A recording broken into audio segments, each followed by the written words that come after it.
چشماتا بپوش یک جای راحت تصور کن جایی که ترا عیبادی و غم آرامی ای جایی که ترا همیشه میفهمند تو میگوی خیلی جا وجود نداره البته داره او هم خانه پدر و مادرت آخه میگه ای ماتمیت مادری جان پیر شدم دل خسته و دل خراب و دلگیر شدم رفتی به دل خاک بخفتی مادر آه در ملک پدر بیت مسافر شدم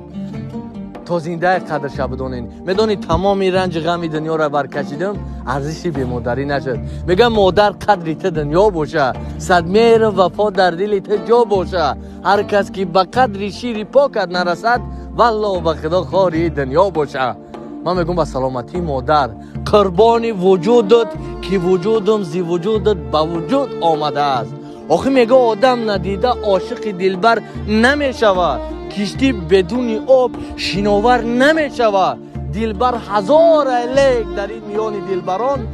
و یگانگی خدا قسم که هر کس هم حضرت مادر نمیشود آه چه شیرین زبان آه چه شیرین زبان